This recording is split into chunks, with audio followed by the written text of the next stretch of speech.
Ladies and gentlemen, good evening. May I invite us all to stand for the singing of the national anthem.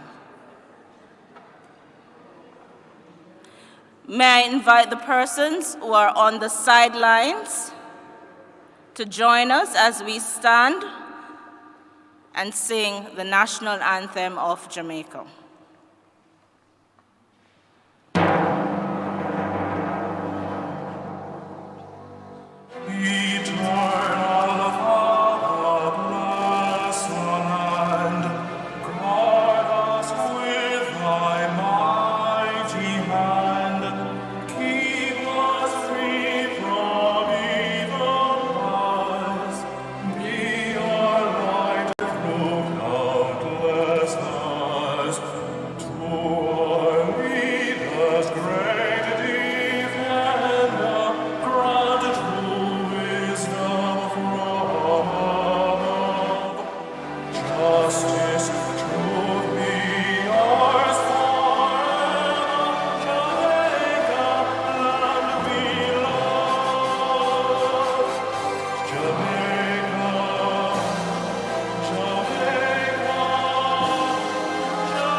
Thank you. You may be seated.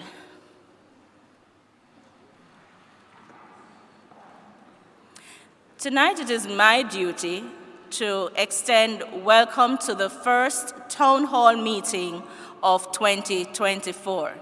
And tonight you will be hearing from our recently arrived High Commissioner, His Excellency Alexander Williams. Now, High Commissioner Williams joined us in October of 2023. And if you were here for our Christmas concert in this very venue, you would have met him then.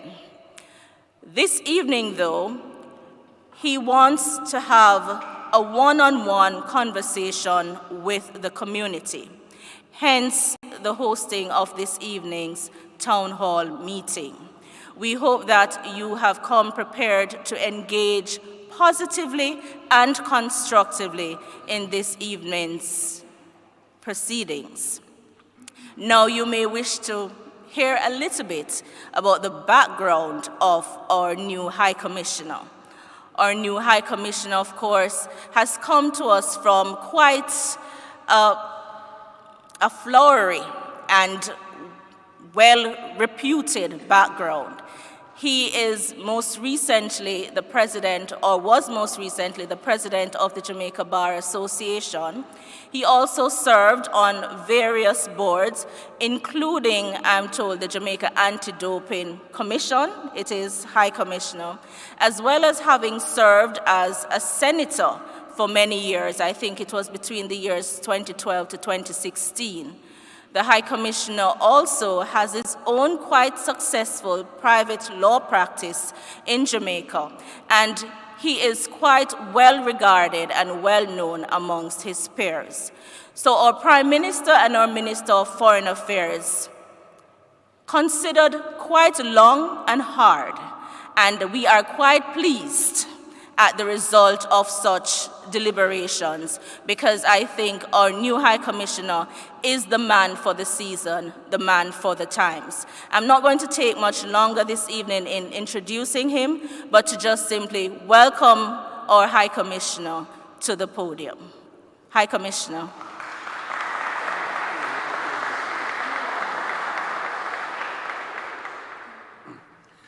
Thank you,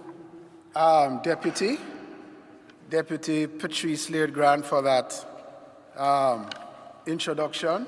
I'm glad you stopped where you stopped, because I need to get my head out the door at the end of this meeting. I don't want it swollen to the point with all of these accolades that I can't leave. My fellow Jamaicans, ladies and gentlemen, good evening. I'm grateful for your presence at this town hall meeting, which is the first one I've hosted since I became the High Commissioner in October. The past few months, I've had the opportunity to meet and interact with many members of the UK Jamaican community, and I'm impressed and encouraged by the strong bond and loyalty that you have to your homeland. I'm committed to serving and supporting the Jamaican diaspora, and I want Jamaicans here to join and benefit from the economic transformation that is happening on the island, and I'll say more about that later on. Our country has not only bounced back from the pandemic with a strong GDP growth, but also achieved the lowest unemployment rate in history. The government's sound policies have earned us the highest credit rating from global agencies. Jamaica has achieved a remarkable milestone in its trade balance, with exports surpassing imports for the first time in 4 decades. The Jamaican economy is growing, the world is recognizing this and is doing business in Jamaica. So it is only appropriate that Jamaicans living abroad, take advantage of the investment opportunities as well. The government values the diaspora as a strategic partner, and I will encourage you to participate in the upcoming 10th Biennial Jamaica Diaspora Conference, which will run from June 16 to 19 in Montego Bay, St. James. Let me repeat, that is the 10th Biennial Jamaica Diaspora Conference, and that is June 16 to 19, Montego Bay, St. James. This is an opportunity for the diaspora to engage with the government and contribute to the development of a strong Jamaica. The event will feature various sessions and activities to foster dialogue and collaboration. I know that many of you are concerned about crime and violence in Jamaica. These are serious challenges that can threaten stability and development.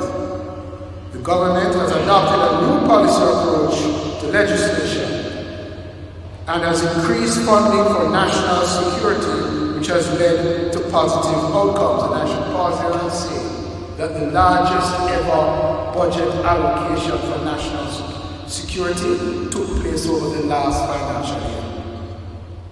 The 2023 serious crime statistics show that murders decreased by 7.8% compared to the previous year.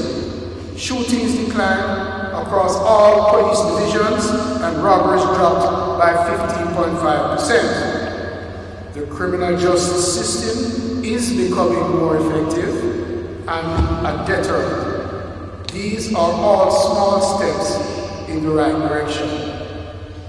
And if I might pause here to put some perspective on crime. First,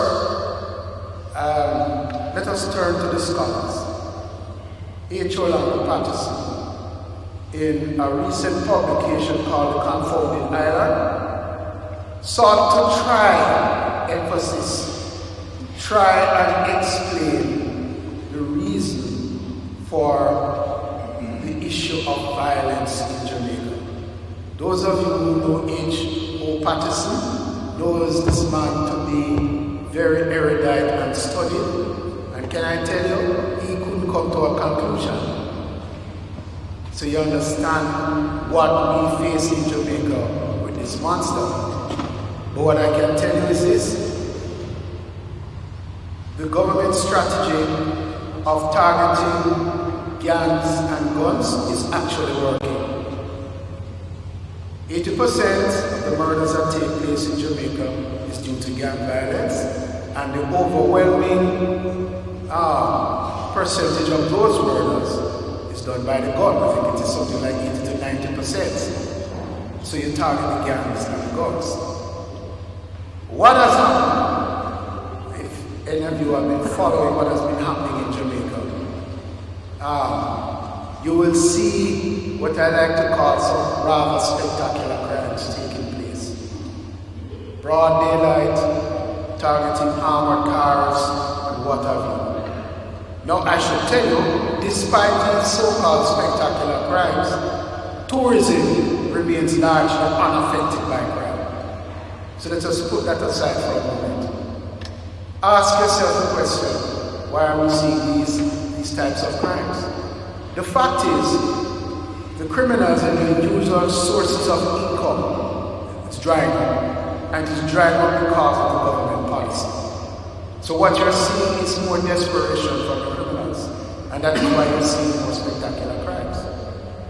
I like to think of it as the midnight before the dawn. So right now Jamaica is coming out of midnight to get to the dawn.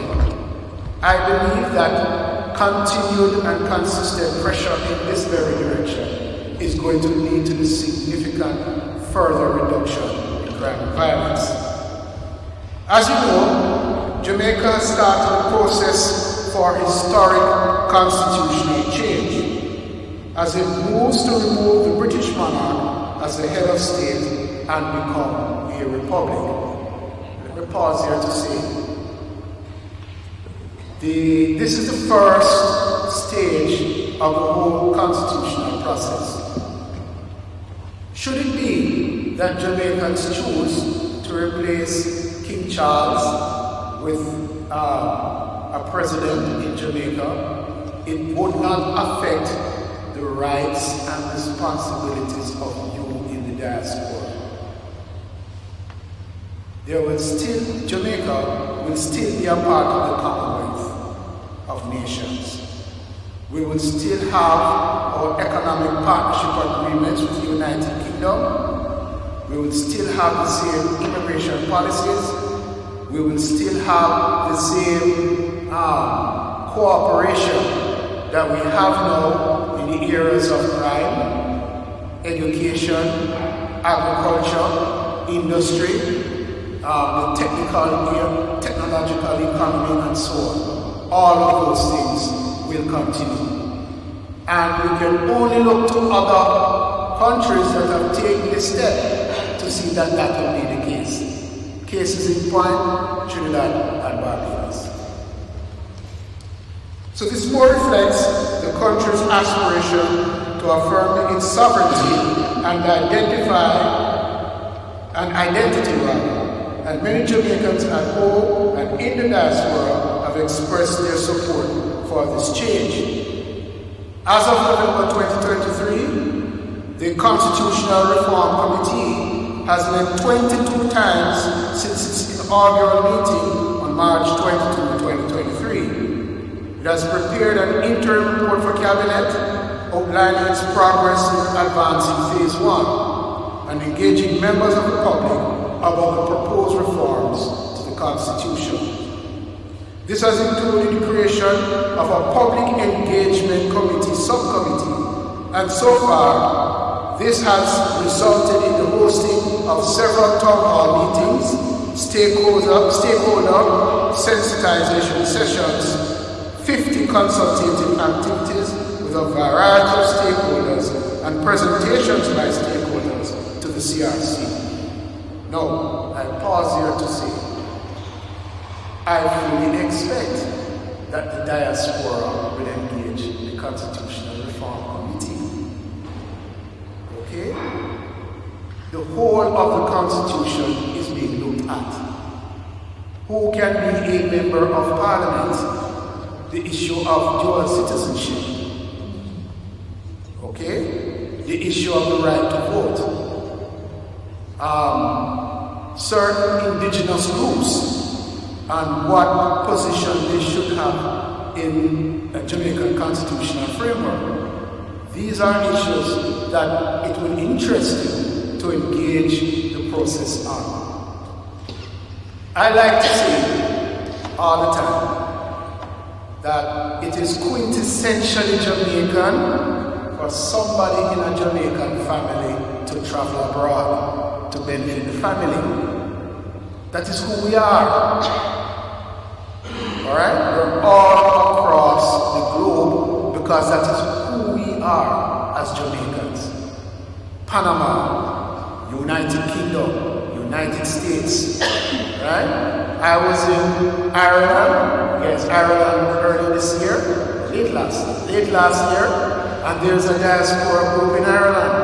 I went to Poland, Katowice, Poland, a few years ago, and came upon a diaspora community.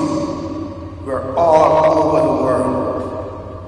Maybe time comes to officially recognize our quintessentialness. Pardon the terrible English. By seeking constitutional amendment that will recognize your position. So I'm asking, there are so many groups here, you're so vibrant here. I am sure some group or groups can come together and make your presentations to the Constitutional Reform Committee.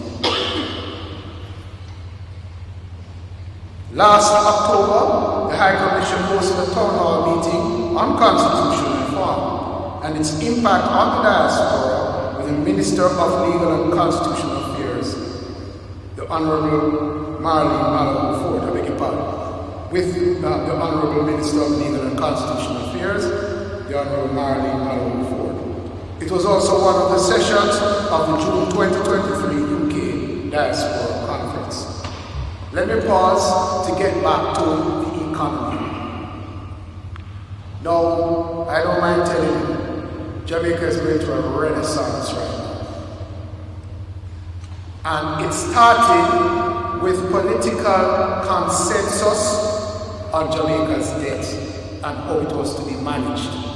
So across both administrations, PNP or JNP, there was a commitment to reduce government debt.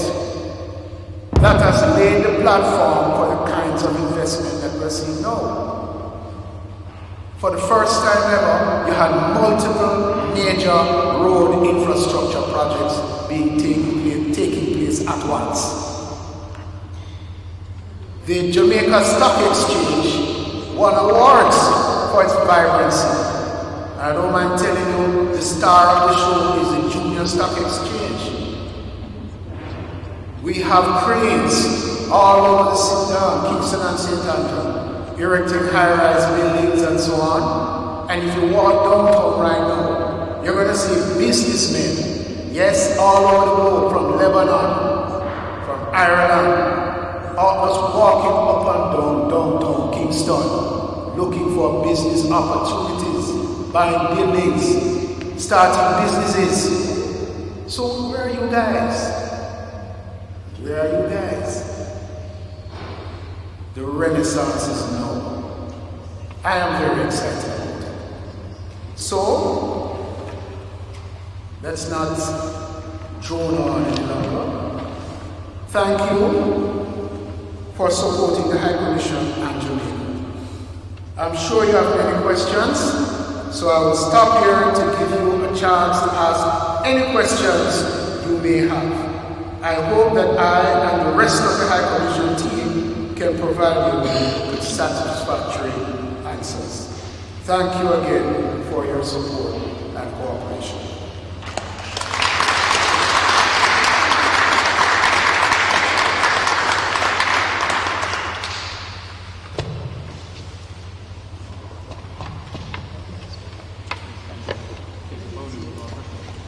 Hello, ladies and gentlemen. If you have any questions, just please raise your hands and the mic will come to you. Yes, sir. Yes, sir. So, I'm a fan of, it's fine, I've got a loud voice. I'm a fan of an equal legal argument. Equal legal? Legal argument. I'm a fan of a fair legal argument. So my question to you, with someone of a legal background, is does anybody present any good news coming out of the United Kingdom about how the country is, or is it more negative about the United Kingdom in regards to whether we should lose the head of state or not? I'm trying to understand the question. You're saying what is Jamaica's perspective on The United Kingdom. On the United Kingdom itself? Can I tell you? Jamaicans have a tight sensibility with the United Kingdom. Right? Matter of fact, some people might say we are sometimes more English than English. So we tend to think alike, in my view. We tend to see the world in the same way. And we can, of course, can I give some credit or colonial history for that? It's part of, I suppose, that's one good thing coming out of the colonial history. But the sensibilities in Jamaica are tied in large measure to the sensibilities of Jamaicans in the diaspora. And when tell me this, there was some fairly recent polling about the changing of the how many Jamaicans will feel the change from the monarchy to a presidential system. And I think those in favor were just marginally more than those not in favor. And that says something. It does say something. Yeah. Thank you.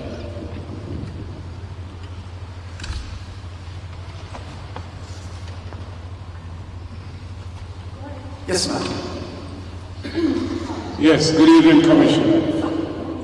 Sir, you mentioned about the crime rate in Jamaica, which we're all well aware of. We fear that crime. And the rate at which it's happening, gladly, it's not affecting the tourist industry. That's quite positive. That's also unexplained. It's a mystery how it doesn't affect the tourist industry. I can offer an explanation. Well, that's not the question I'm interested in. I didn't get to the question. We know in New York there was a mayor called Giuliani, and it is well known how he took New York from a high level of crime and have reduced that crime rate significantly. Sir, you said that you have had locals studying the crime in Jamaica and whites and foreigners. But should we look to New York and report? Because Giuliani must have done a study before he embarked on the strategies which he utilized to reduce crime today.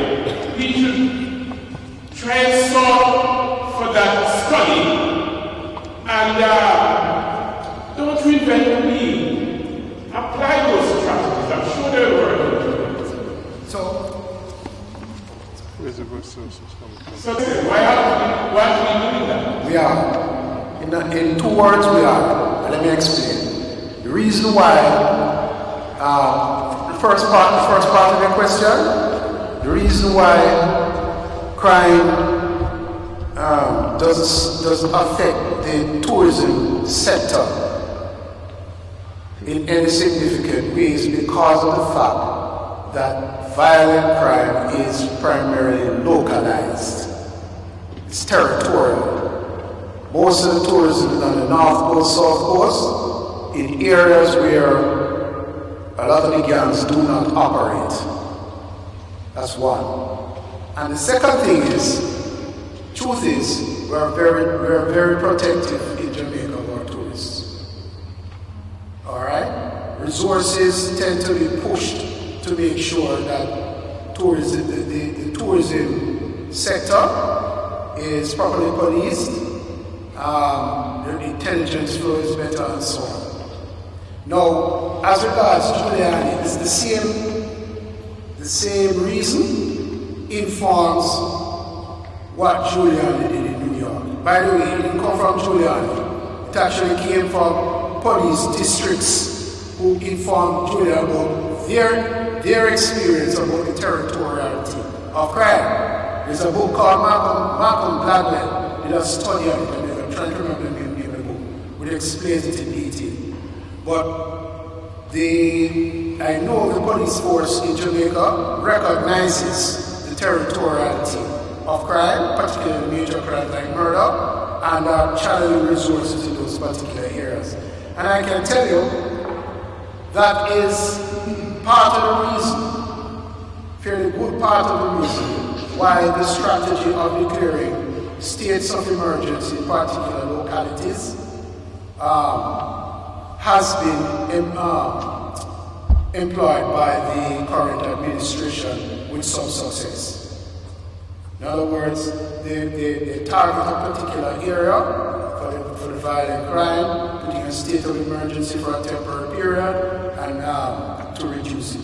Now, we can argue about whether that is sustainable in the long run, but as I said to you, that plus the change in legislation that the government has put in place, anti-gang legislation, the beefing up of certain criminal penalties, the increased access to intelligence will, I believe, in the long run, lead to a significant reduction in crime. Sorry? Hope springs eternal, sir. Questions.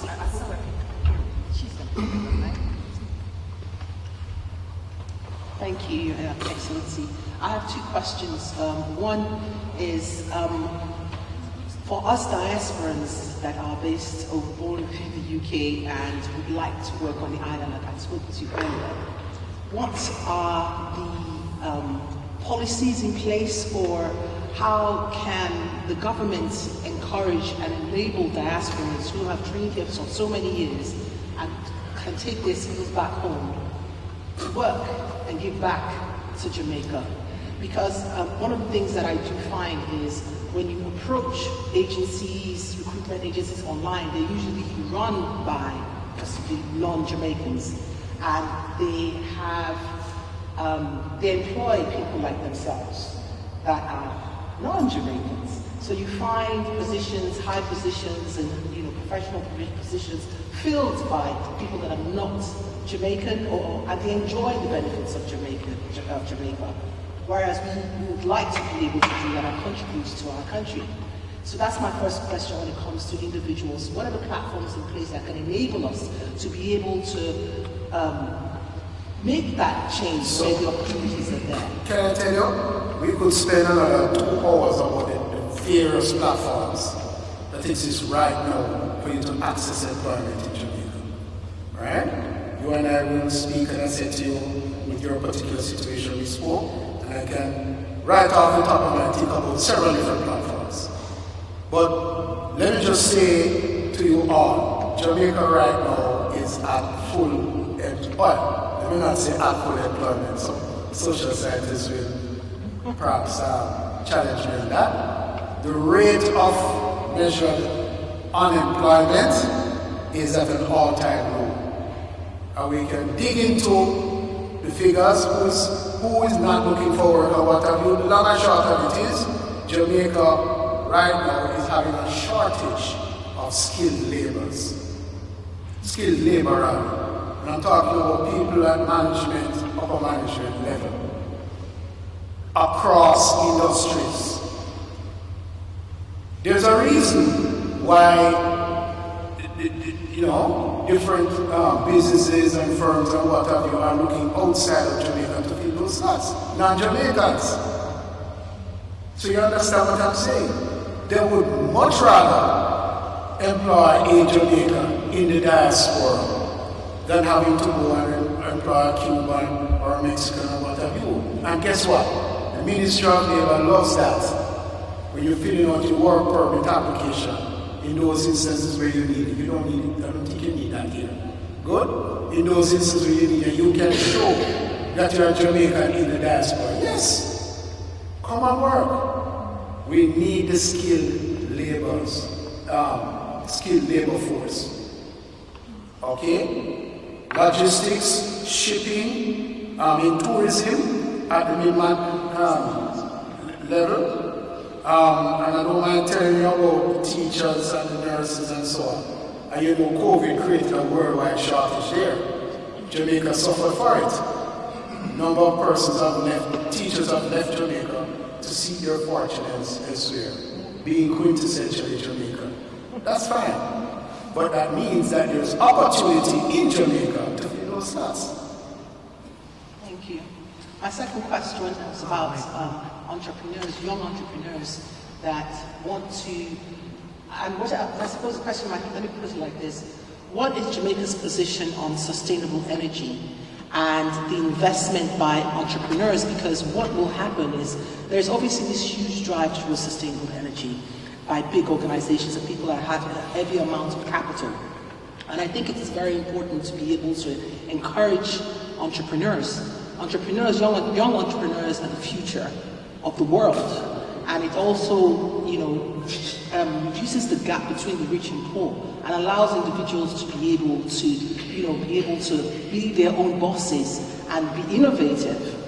So what is Jamaica's position in supporting entrepreneurs in going into the sustainable energy, and how can banks and how can they create platforms to enable us to be able, especially us in diaspora who don't have millions to invest or would like to invest? The platform has already been created, and JAPRO is building it out. I've been here since October. Just about every trade meeting, visit, engagement that I've had with JAPRO has at some point in time covered the topic of sustainable energy. I was privy to a meeting with the president of JAPRO, who says she has a whole department looking at bringing in entrepreneurs who are going to start up businesses in solar energy, in wind farms, or what have you. So there is a big drive right now for it. Matter of fact, before leaving here, I got my own instructions from the Ministry of Science, Energy and Technology to seek out businesses who are going to operate in that space. And the intention is to incentivize those businesses when they come to Jamaica. I cannot say much on that. I have to be waiting to be provided with the details. But I know that there is a significant drive right now to attract that kind of business.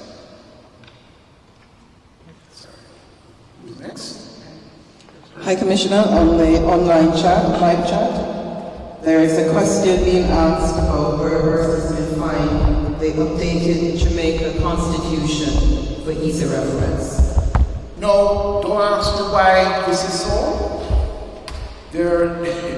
The Jamaican Constitution, the updated Jamaican Constitution, does not exist in one document.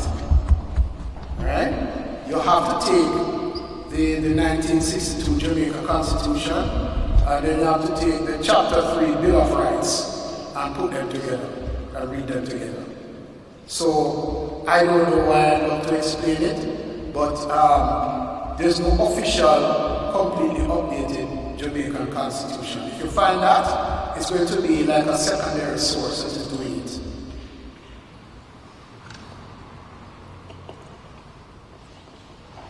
And quite frankly, it's academic right now because we're about to go into constitutional reform anyhow. Hi, Commissioner. I have two questions to put to you. I'm over here. Over here. Yes, sir. Number one, if we reform the Constitution, will the Privy Council still be the last court of appeal? Number one. Number two, when we invite businesses or business apply to from overseas to set up, when people from overseas apply to set up businesses in Jamaica, can we make sure that Jamaican labour force gets jobs and are not shut out or they take over beaches and places that we can't visit? So what's important to me is that Jamaicans first, not two societies, second-class citizen and foreigners first-class citizens. Yeah, well, let me answer the second question first and say that the Ministry of Labour and Social Security, as it quite frankly has always done, is see to it that before a work permit is granted, ensure that in large measure the skill or the opportunity to fill that particular job post does not exist in Jamaica before going outside of the country. So that is in place. I believe it is going to be either the second or the third phase of the constitutional reform process will decide on the issue of our final court of appeal. And Jamaicans will have to decide whether we retain the Judicial Committee of the Privy Council or go with the Caribbean Court of Justice. All right? So, and just to explain, don't want to get into all the pros and cons right now, but just to say that the Caribbean Court of Justice, to my mind, has proven itself. Well-respected court. Matter of fact, it has been used in Europe as a model. Can you imagine? The way in which it is funded, the way the judges are appointed, and so on. So, we in the Caribbean can be proud of our Caribbean Court of Justice. What I am sure Jamaicans would like to see is for what we call our apex court, or final court, to create a jurisprudence that is uniquely ours. All right? No, I don't want to get too much down that rabbit hole. There are certain aspects of the English common law that don't necessarily fit us in the Caribbean. All right? And we may wish to go in a different direction. So, yes, that is part of the constitutional process. Of course, it is always possible to have a Republican system of government and retain the Privy Council. We can do that, as does Barbados and Trinidad for, I believe, criminal appeals, one set of appeals. So that is also possible.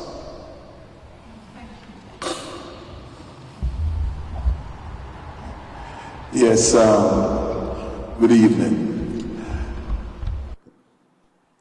Jamaicans abroad, a lot of them would like to go home and invest and live in relative security. But what has held back Jamaica is the high crime rate for years, whether it's the PNP or the JHC that is in. And it is significant that you admitted that the crime is... Yes. And it is significant significant that you admit that the crime, which is very, very bad, is localized because more attention is paid to protect the tourists in the tourist, which is very bad to me as a Jamaican, because what this is saying is that the lives and security of tourists are more important than us Jamaicans. And that leads on to what Marcus Garvey said: emancipate yourself from mental slavery, because none but ourselves can free our minds.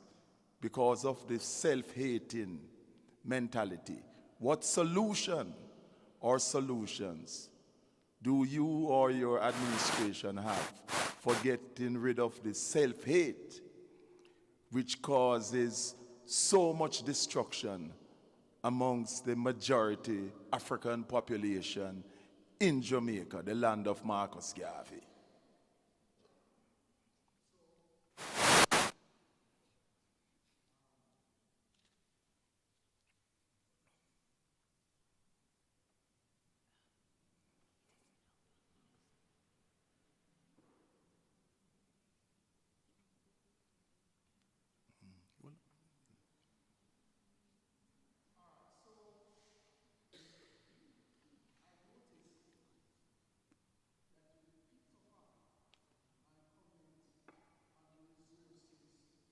Yes, yes. As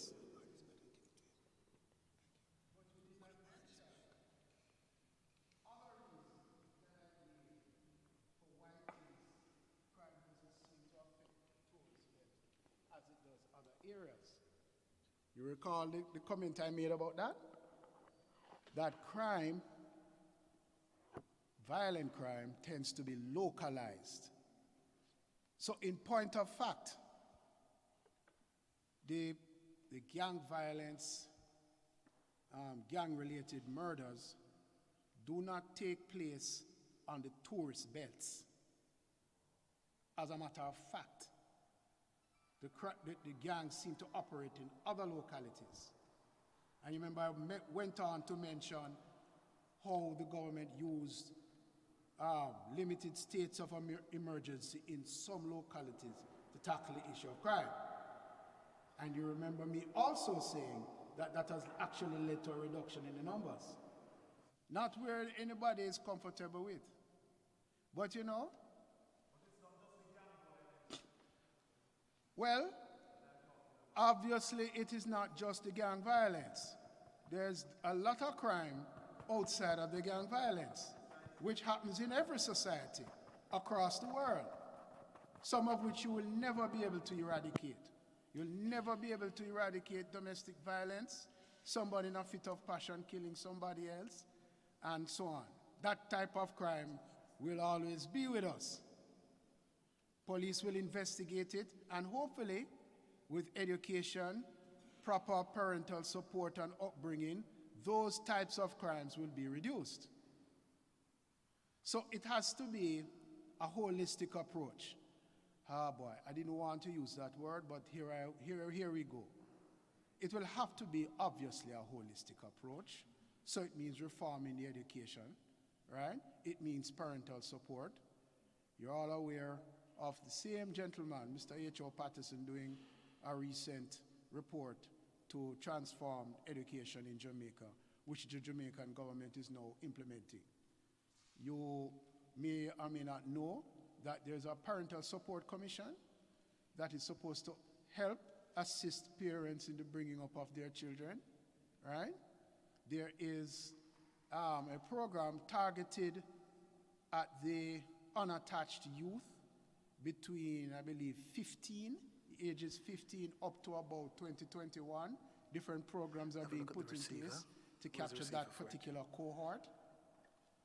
Turn it around. The point I was trying to make, and maybe I didn't make it clearly enough, 1 2 1 2 is 1 2 that, 1 2. There it is. It's coming through. to my mind, solving the issue of crime is going to be generational. Going to take quite a while before it gets to a point where you and I are going to feel wonderful about it. Let's go back to this. So it's going to be incremental steps along the way to get us to that point. First incremental step, break the gangs, get the guns. And when I'm saying that is where we are now. It looks bleak, but the bleak is before the dawn. All right? There's a reason why you see some of these types of crimes taking place. The gangs are being squeezed.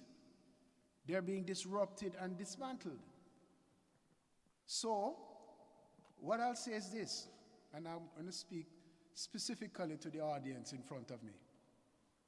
The comment I made about tourism applies to the diaspora. All right? Unless you're going to be careless and flash your money and so on and so forth. Jamaicans look favorably upon the relative, the friend, okay, the community member that is coming back to Jamaica from UK, United States, to benefit their community. I can tell you that.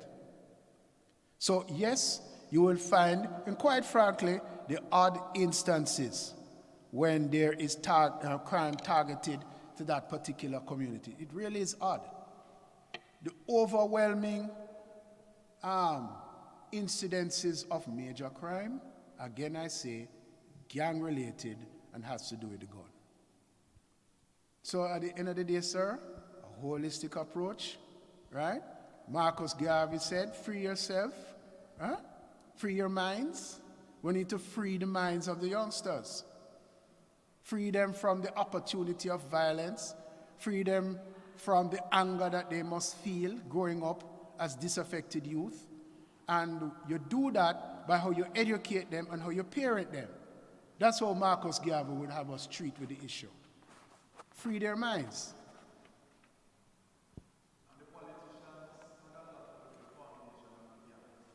Yes. Yes. And therefore,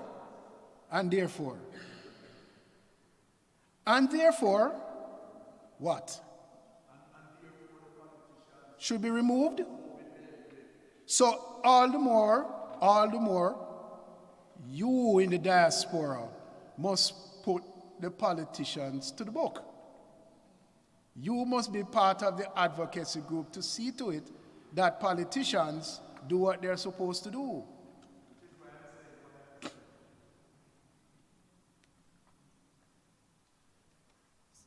Yes, sir. Hi, Commissioner. Another question from the online viewers. And this has to do with what is the High Commission doing to encourage persons living here in the UK, or probably even in the wider diaspora, but here in the UK specifically, to, as we would say, regularize themselves, get legal stay in the country, especially in light of changing immigration laws in the UK. So the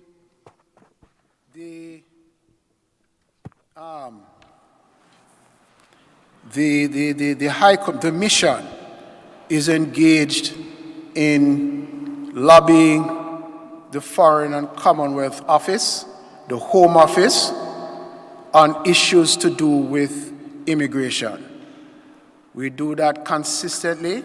Not only does the mission itself do it on its own, we also do it through CARICOM and the Commonwealth. All right? I can tell you that I personally have attended different meetings with different groups that are advisory groups to the parliamentarians here in the United Kingdom to bring specific issues to the fore. Like, for instance, Windrush, Rwanda Bill, and so on.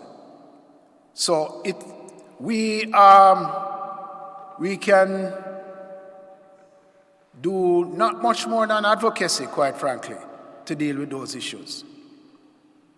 But we can certainly continue in our efforts to see to it that we meet you where you are, to assist you with your issues.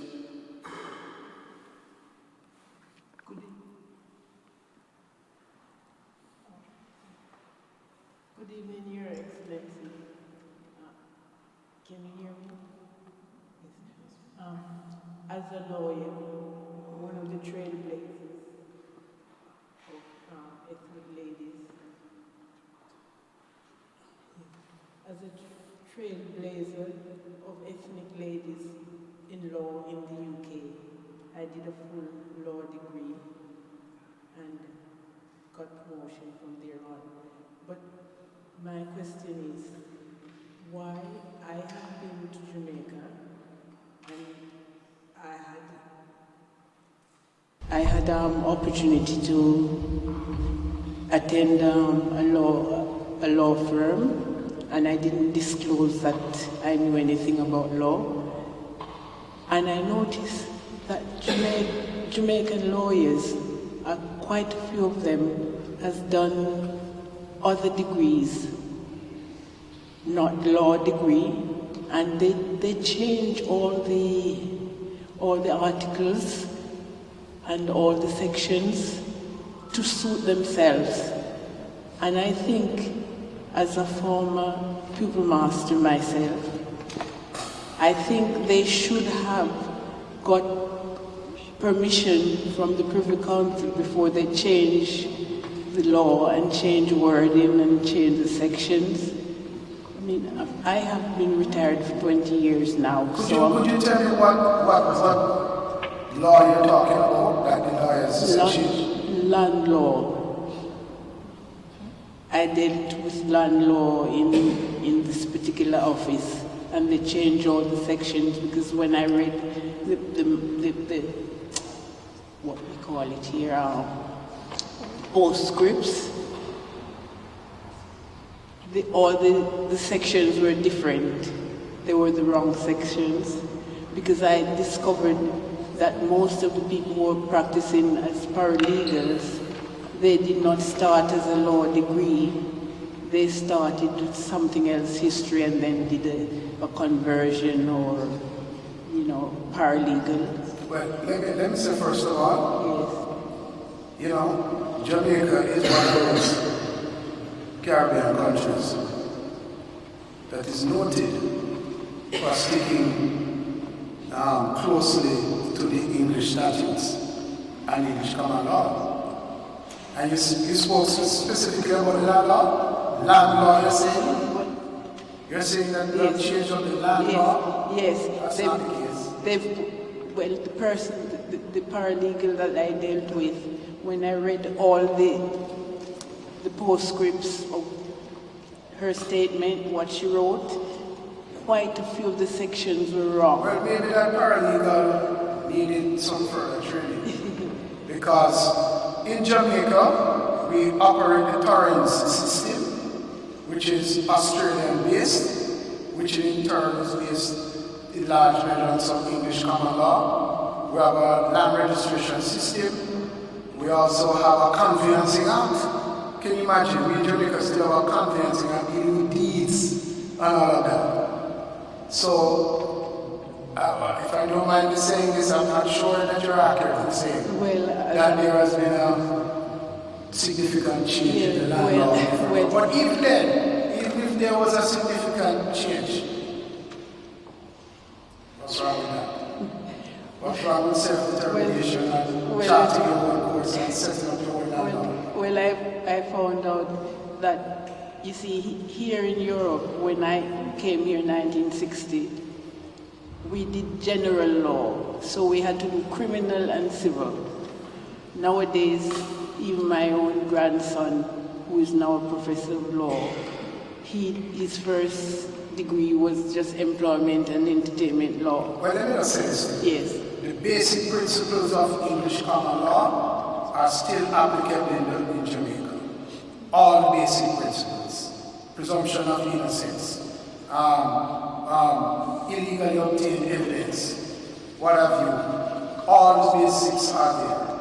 Alright? Apart from some tweaks, some statutory tweaking, our laws in Jamaica mirror quite substantially the laws of the United Kingdom.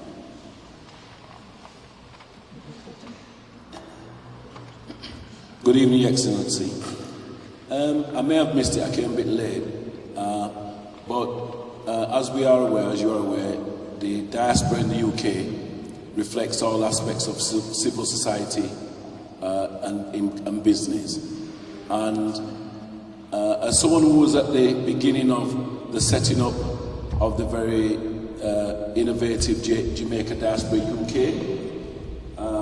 and tribute to Delano Franklin, God rest his soul, I'd like to get your view on what you think has been the major successes of that initiative, the Diaspora UK initiative. What's worked in your view very well, and what could we learn to make it work even better? I think the best result of it is the way in which diaspora issues have informed policy in Jamaica across the board. There's hardly a policy issue where an element of it is not either informed by or touched on concern the diaspora.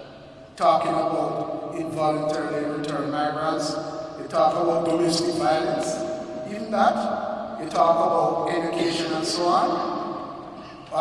Perspectives that come from the diaspora and diaspora issues is something that I think across the different ministries is on the agenda as being part of the consultative process to inform government policy.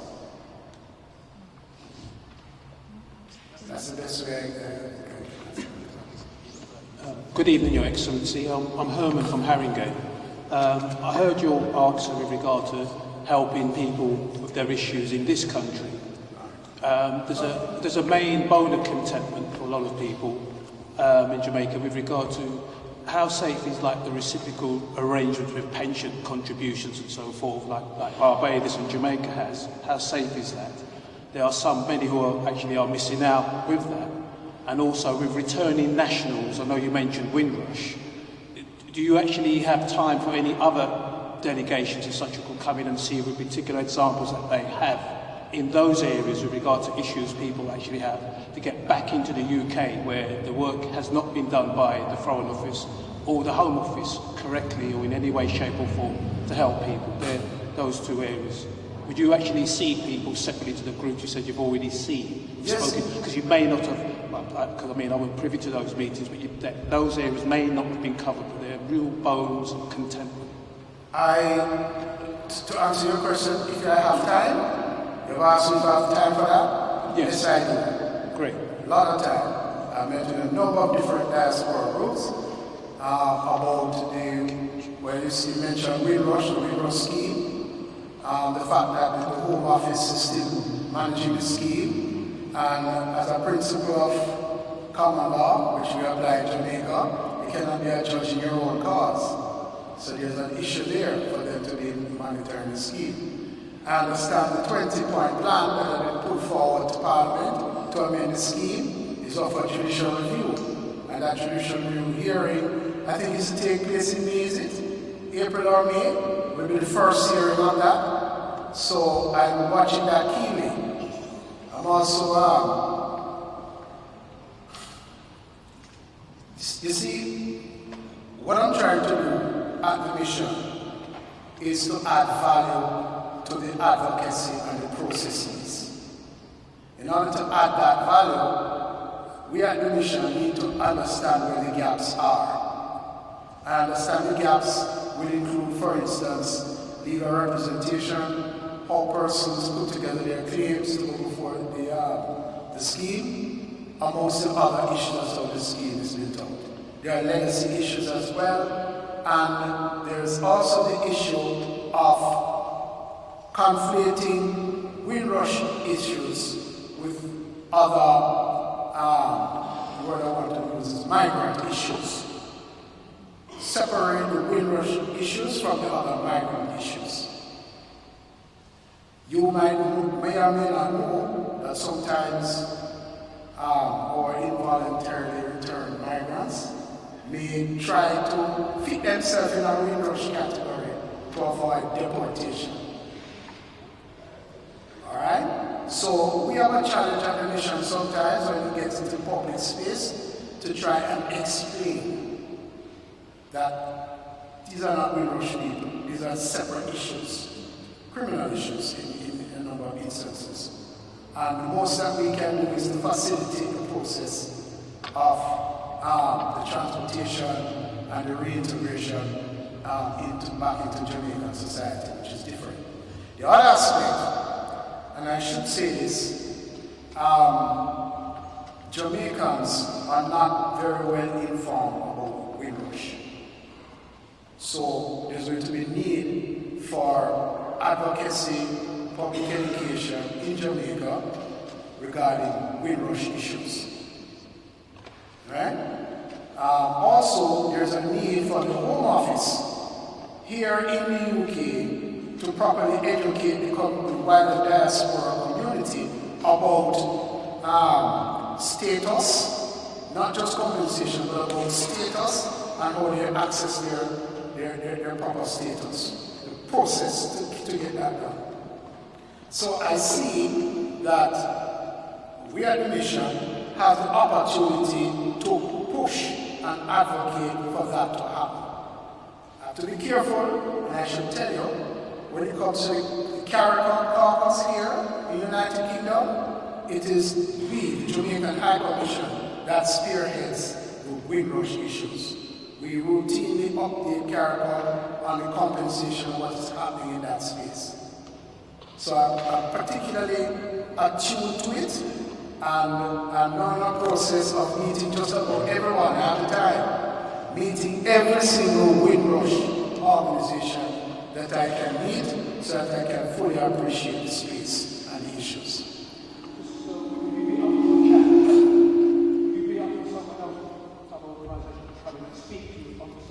I'm sorry? For people to come and actually speak with you about that? Yes. Okay, you would be. All right, thank you. Thank you for answering the questions. Thank you. Rohan Davids, pleasure to meet you. Ethiopia is the birthplace of mankind and the land of origins. Tewahedo, united as one. We have similar characteristics between us. What steps are Jamaica taking to enhance their diplomatic, economic and fiscal relationships with Ethiopia? Ethiopia in particular? Yes. I wish I could speak to Ethiopia in particular. It's not among the countries that I'm responsible for.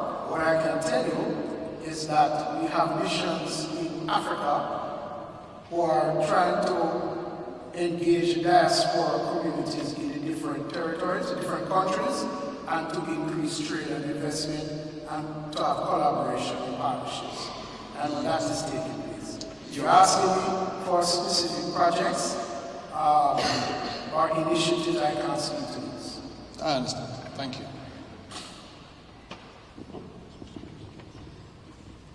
Good evening, Excellency. I have a problem which I've been asking this question all the time because I've experienced the family when I'm in Jamaica. A person is in custody with homicide, like for murder. They kill either the son or the wife. The police has charged them for murder. Why have they been given bail? You know, sometimes they do double murder and they've been given bail, and because of giving that bail, the family is not getting any support. So students is uprooted from school, they have to move house.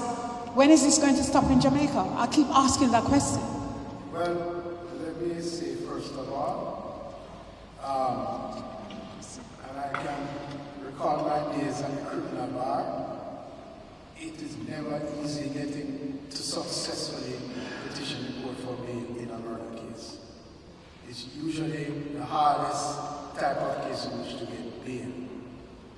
But to answer your global question, please remember Jamaica, like England, all other types of countries that have a rule of law that we ascribe to, recognize the importance of the liberty of the subject and that you should be free until you are convicted.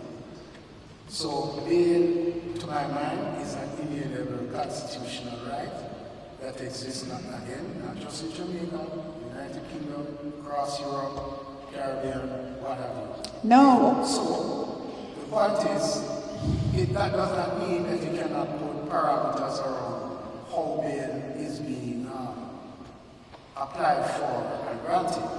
And I can tell you that Jamaica has amended the Bail Act at least twice in the last 3 to 4 years to tighten up on how accused persons can successfully apply for bail. So much so that now Jamaica is seeking to implement pre-charge bail. In other words, prior to you even being charged before the police can even garner all the evidence that they need to arrest you, you could still be brought to the police station and detained, and the only way you can get out is on pre-charge bail. So this is how far the Jamaican government is away. Yeah, because my experience in working 20 years as a prison officer, once someone is coming to jail, charged for murder, until proven not guilty or not guilty, they are not granted bail. But the point what I'm talking about, I've met students who I'm working with had to leave school, very bright students, they had to move out of the area, and they don't get any support or anything like that. And then the other thing I want to make a compliment on, I just came back from Jamaica, I was in Mandeville, I haven't been in Mandeville, Santa Cruz, Black River, and I was very impressed with the supermarket. I thought I was in Tesco, going underground to park. You know, I was very impressed with the development. There was a lot of foreigners from, I've met people from Mexico, German, Puerto Rico, they were all doing business in Jamaica, and I was very impressed with that in that side of Jamaica. Yeah. Very impressed with it, especially the supermarket. I was going to ask you what supermarket. There's a supermarket in Mandeville, I forgot the name, but I thought it was Tesco. You park underground and you go upstairs like you're in the UK. Even Polish food you can get German food, everything. I was very impressive with that, just last week. Very impressive about it.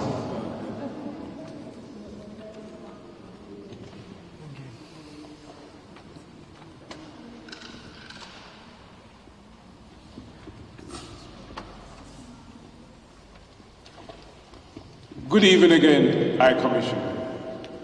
I didn't introduce myself in the first instance. I apologize. I'm Donald Williamson. You introduce yourself to me, sir. Well, I'm now introducing myself to the audience as well. Donald Alexander Williamson. Okay, you remember. Sir, I wasn't born here. Before I came here, I worked with the post office. I worked with the Jamaica Telephone Company. I work with Texaco Caribbean, I work with Grace Kennedy, all in an accounting capacity. At Grace Kennedy, I was chief accountant for one of their subsidiaries, Port Services. Sir, you mentioned some positives about Jamaica, including the lowest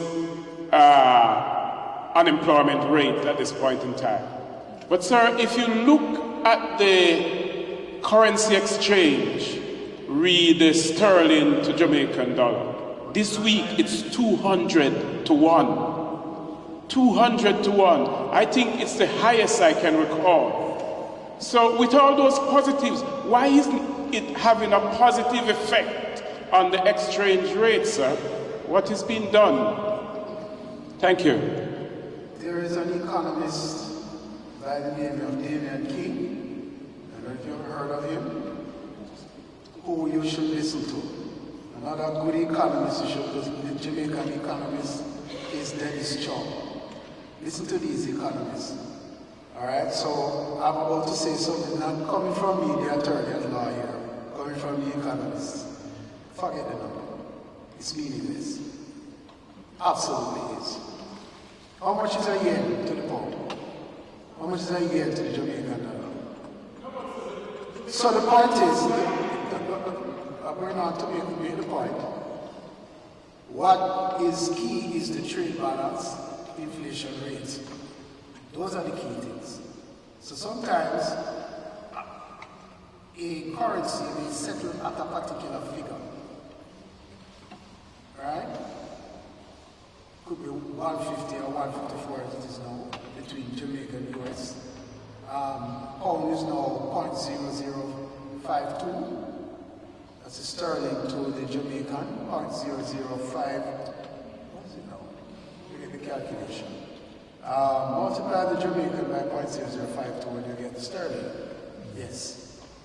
So, Despite the fact that we broke the 100 to 1 barrier about 6 or 7 years ago, Jamaica's exchange rate has remained within a stable band for the last 3 to 4 years, which is why we are almost at investment grade status, Standard & Poor's and Moody's. That is why, although our inflation is slightly ticking up now, it is still single digits with a projection for inflation to come down very shortly. So don't worry yourself about the exchange rate. Don't worry yourself about it. Alright? I can tell you the opportunities abound. Your money, whether in sterling, United States dollars, Jamaican dollars, is safe in Jamaica, and the kind of returns that you get in Jamaica, I'm sorry to say, you're not going to get them here. Alright? You're not going to get them here. Good evening, Your Excellency. Do serial killers in Jamaica serial killers in Jamaica, a person that has killed more than one person, do they still serve their sentences concurrently or consecutively? And if they are serving their sentences concurrently rather than consecutively, owing to the fact that Jamaica political system is top-heavy with lawyers, why aren't they serving their sentences consecutively rather than concurrently? I.e., you kill more than one person. A person that has killed more than one person, are they serving their sentences one behind each other instead of together, so to speak? Serial killers serve their prison sentences both concurrently and consecutively. If a crime takes place out of a particular set of facts that pushes up 2 different crimes, it may be up to a judge to say you will serve those 2 crimes concurrently. But if they arise out of different sets of facts, then it may be served consecutively. And I happen to know that there are, in fact, right now, serial killers in prison serving their sentences consecutively.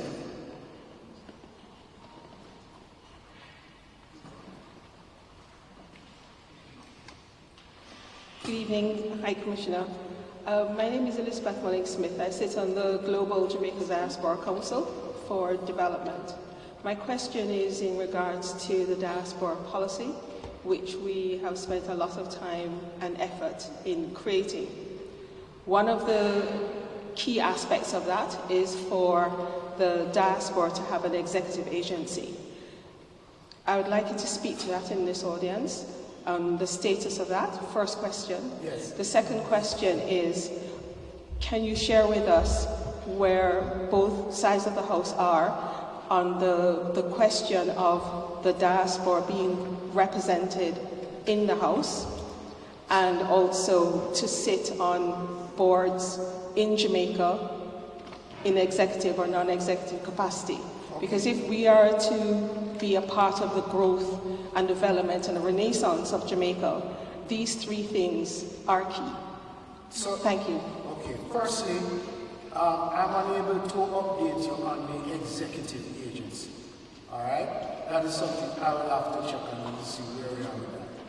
The parliamentarians have not disclosed their individual positions.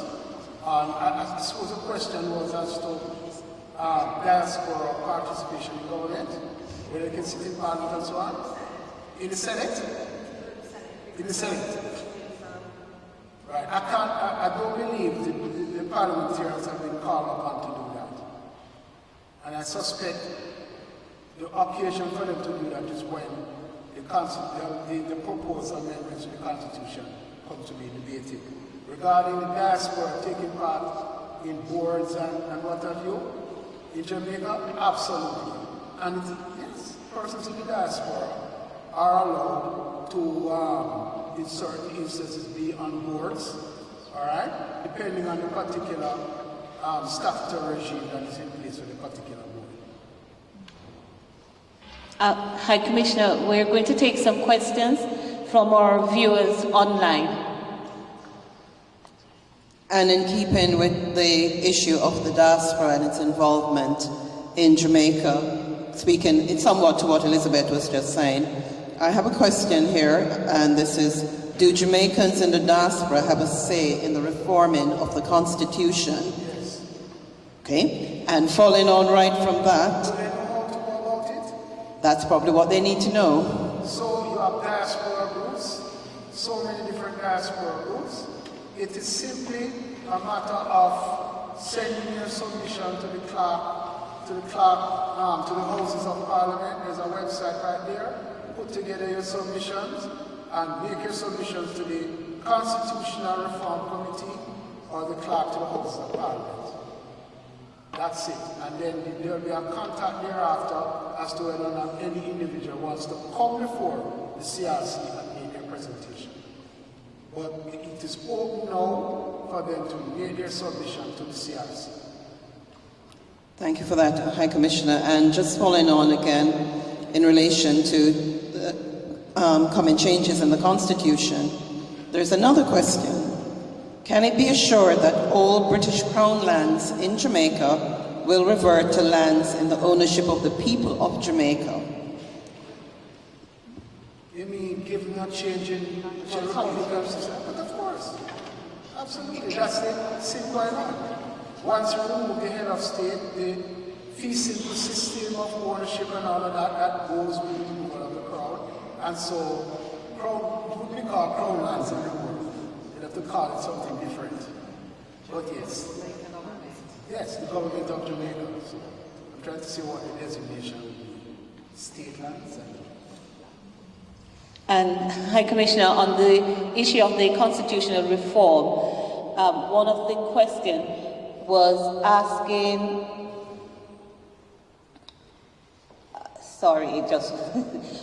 asking about a referendum and if we had any dates for the referendum. No date has yet been set for the referendum. We're still in the consultative stage of the first phase.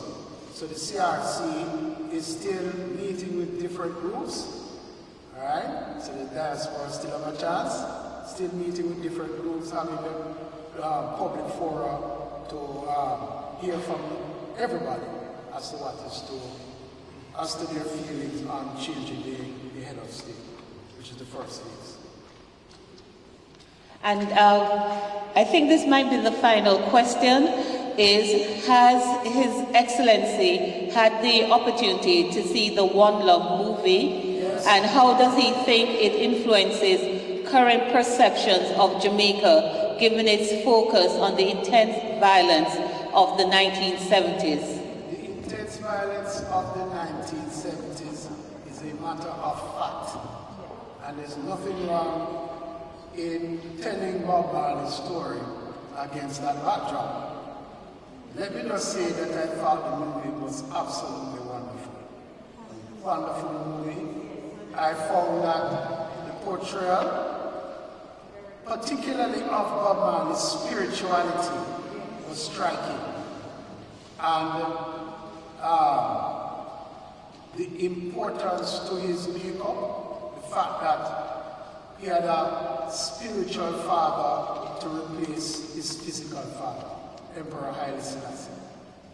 So, anybody who goes and watches that movie with an open heart and an open mind must come away with a positive feeling of Jamaica overall. Right? The violence that took place at that time took place at that time. But the story is about hope, about unity, about the Jamaican spirit, and guess what it's all about too? The quintessential Jamaican. Leaving Jamaica to go elsewhere, to make your name, to influence the world. No? came here, the United Kingdom. So it's a wonderful diaspora story, apart from it being a Bob Marley story. I think we have time for one final brief question.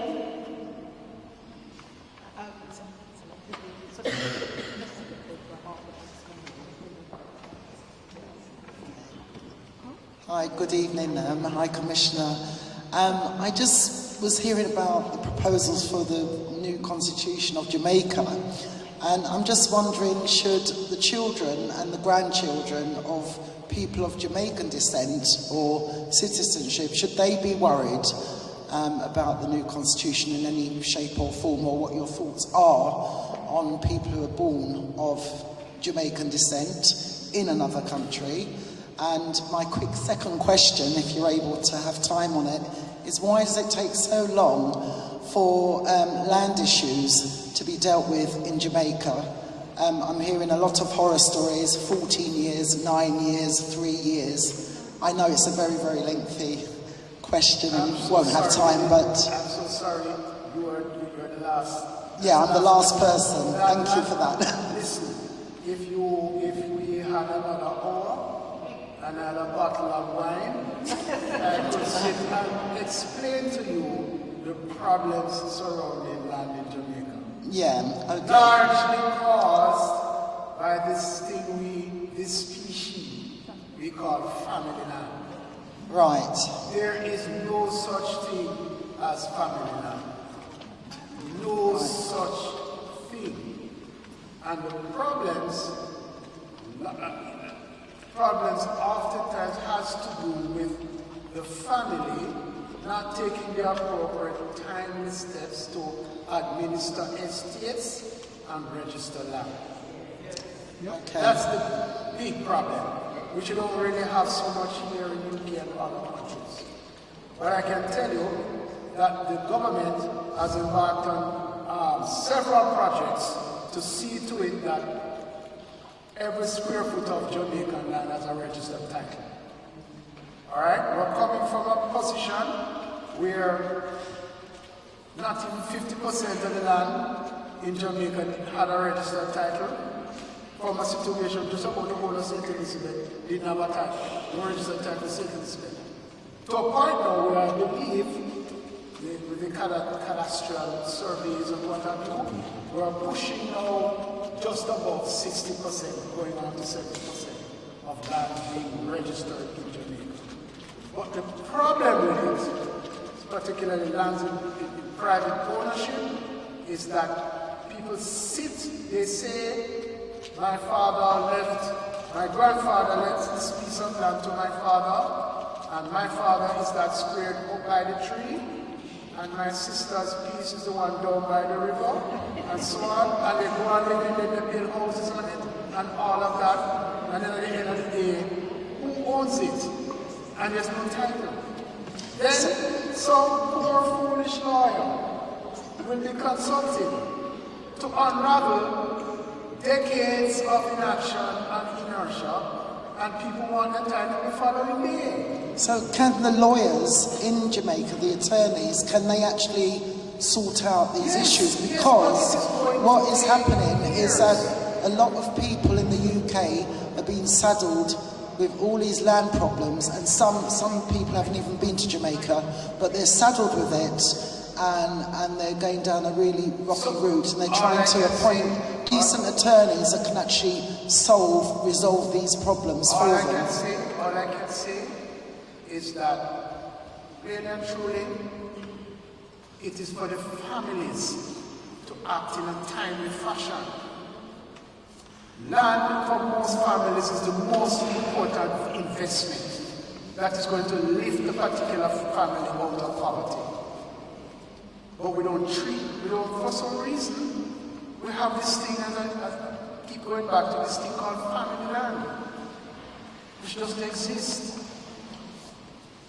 Right? So yes, you will unravel the Guardian knot, but it will take years in most instances administering 2 and 3 estates. And a comment was made earlier about the English common law and principles, jurisprudence. We have what we call adverse possession rights in Jamaica, as we significantly modified in the United Kingdom, right?